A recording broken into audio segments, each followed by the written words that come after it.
ये मार्ग है। मत्सर से रहित होकर सम सिद्धो असिद्धो, सिद्धि और असिद्धि में अपने को एक कर लो, मैं सफल हूं या नहीं हूं। क्योंकि ऐसा तो संभव नहीं है कि आप सदैव सफल ही होंगे, असफल भी होंगे।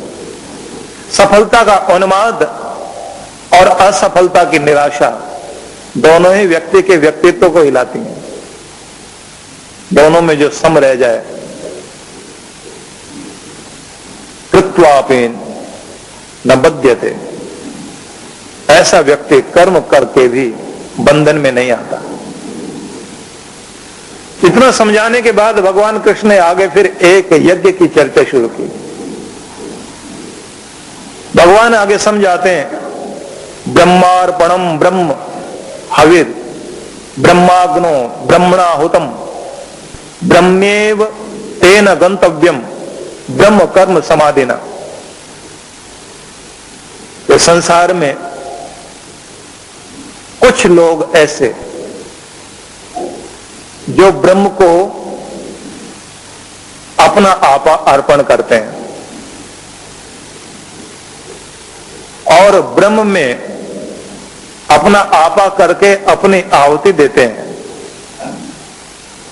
अग्नि भी ब्रह्म को बनाते हैं और जो आहुति दी जा रही वो भी ब्रह्म, और जिसको पहुंच रही है वो भी ब्रह्म, और जो कर्म किया जा रहा है वो भी ब्रह्म। ब्रह्म कर्म समाधिना, इस तरह से वो एक महान यज्ञ करके समाधि सिद्ध करते हैं। ये बड़े गहरे ज्ञान की बात है, इसे जरा समझ लेना।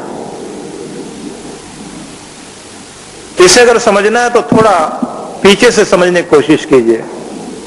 ब्रह्म कर्म समाधिना, ब्रह्म का कर्म करते हुए, भक्ति का कर्म करते हुए जो समाधि को सिद्ध हो गए, वे एक तरह का यज्ञ करते हैं। अपने आप को ब्रह्म के अर्पण किया, अपनी मैं आदि अपना स्वरूप सब भुला करके अपने को भगवान में अर्पण कर दिया। ब्रह्म को हवि बनाया, जो आहुति होती है ना, वो भी माना कि परमात्मा अब तू ही है, तुझे ही सब कुछ अर्पण कर रहा हूं। मेरी आहुति भी तू ही, मेरा यज्ञ भी तू ही, मेरी अग्नि भी तू ही, और जहां ये आहुति पहुंच रही है वो भी तू ही है। अब केवल तू ही तू है, मैं हूं ही नहीं। ऐसी साधना करते करते अपनी सारी ऊर्जा शक्ति को, अपने स्वरूप को जिस समय व्यक्ति परमात्मा में लीन कर देता है, तो उस समय कोई भी किसी प्रकार का संस्कार संसार की तरफ जब नहीं खींचता, संपूर्ण सात्विक स्थिति होती है, विषय सब निवृत्त हो जाते हैं और संसार से ध्यान हटकर करतार में जुड़ जाता है, तो जो समाधि सिद्ध होती है वो कहते हैं ब्रह्म यज्ञ पूरा हो गया। तब यज्ञ ब्रह्म यज्ञ बनता है। ऐसा यज्ञ करना चाहिए। कहा कि ये योगियों का यज्ञ है। योगी लोग इस तरह से यज्ञ करते हैं, अपने को आहुति बना करके ज्ञान, भक्ति, वैराग्य, विवेक, शम, दम, तितिक्षा, उपरति, श्रद्धा, समाधान, इन सबको जोड़कर और चित्त को कोमल बनाकर मैत्री, करुणा, मुदिता, उपेक्षा, ये जो चित्त को कोमल बनाने के साधन पतंजलि ऋषि ने बताया, इनसे चित्त को कोमल करके जो अपने आप को समाधि में लगा देता है, कहते हैं वो पर ब्रह्म का स्वरूप प्राप्त करके आनंदित होता है। ये योगियों का हवन है। कुछ दूसरे लोग हैं वे भी हवन करते हैं। उनके हवन की चर्चा भी भगवान कृष्ण ने की है। दैवम आपरे यज्ञम योगिन पर्युपासते, समाधि में निमग्न हुए लोगों की बात अलग, लेकिन दूसरे जो कर्म योगी हैं उनकी बात भी भगवान बताते हैं। दैवम एव आपरे यज्ञम योगिन पर्युपासते ब्रह्म अग्ना अपरे यज्ञम यज्ञेन वो जुह्वते। कहा गया कि कुछ लोग यज्ञ करते हैं, देव यज्ञ, देवताओं को प्रसन्न करने के लिए आहुति देते हैं। और ऐसे लोग जो देवताओं को प्रसन्न करने के लिए आहुति देते हैं, उनकी कामना होती है देवता प्रसन्न हो जाएं और उनका कल्याण करें। तो इसका एक मतलब और भी है, ऐसे लोग यज्ञ करते हुए अपने अंदर देवत्व प्राप्त करते हैं। मतलब हवन करते करते वो जो तेज है हवन का, वो अपने अंदर धारण कर लेते हैं। इसे थोड़ा सा समझ लीजिए।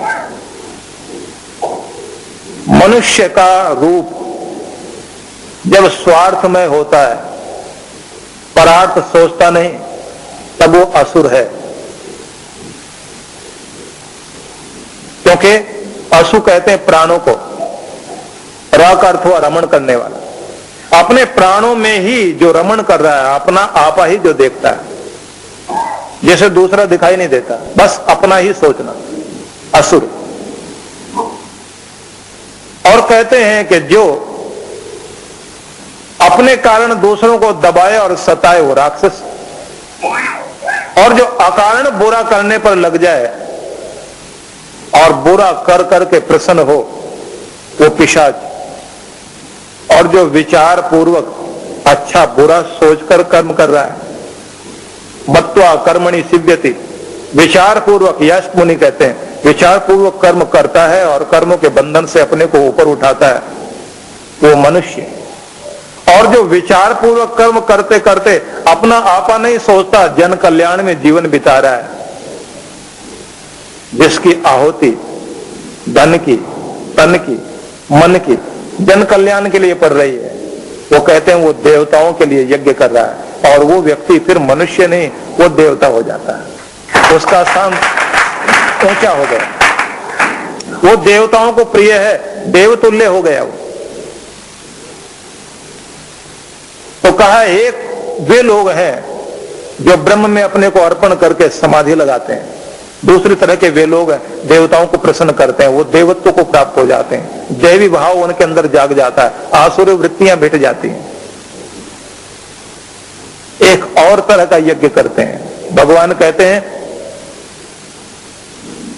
श्रोत्रादीनि इंद्रियाणि अन्य संयमेषु जुह्यति, शब्दादीन विषयान अन्य इंद्रियाग्निषु जुह्यति। कुछ लोग इंद्रियों को अग्नि बनाकर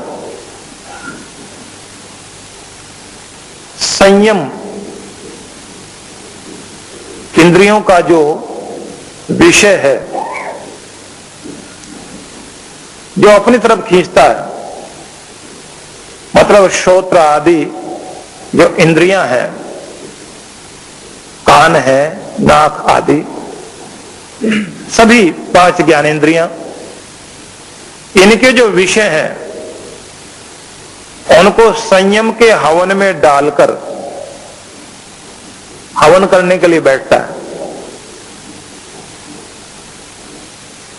आगे कहा शब्दादीन विषयान इंद्रियाग्निषु जुह्वति, जो शब्द आदि विषय हैं उन सब इंद्रियों के विषयों को संयम की अग्नि में जो जला देता है, ऐसा व्यक्ति जो हवन कर रहा है। इसको थोड़ा सा स्पष्ट करके मैं समझाता हूं आपको। कहा गया है कि ये जो हमारी इंद्रियां हैं इनका भोजन है विषय, कान शब्द चाहते हैं, आंख रूप की तरफ दौड़ती है, त्वचा कोमल स्पर्श चाहती है, जीभ स्वाद मांगती है, नाक सुगंध मांग रही है, ये इनका भोजन है। और ये इस तरह से अपना भोजन ग्रहण कर रही है, मानो ये आहुतियां मांग रही हैं। आंख रूप की आहुति मांग रही है, कान शब्द की आहुति मांग रहे हैं। तो थोड़ा उलट दो, संयम का हवन कुंड बना दो। और इन विषयों को, इंद्रियों के जो विषय हैं, इनको उठाकर संयम के हवन कुंड में, अग्नि में डालना शुरू करो।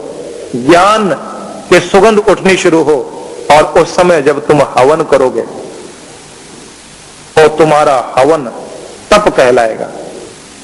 और उस तपस्या में तप कर जो तुम्हारे अंदर निखार आएगा, उस अवस्था में तुम अपने परब्रह्म का आनंद लेने में समर्थ हो सकोगे। तुम अपने आप को ऊंचा उठा सकोगे। एक हवन अंदर चले।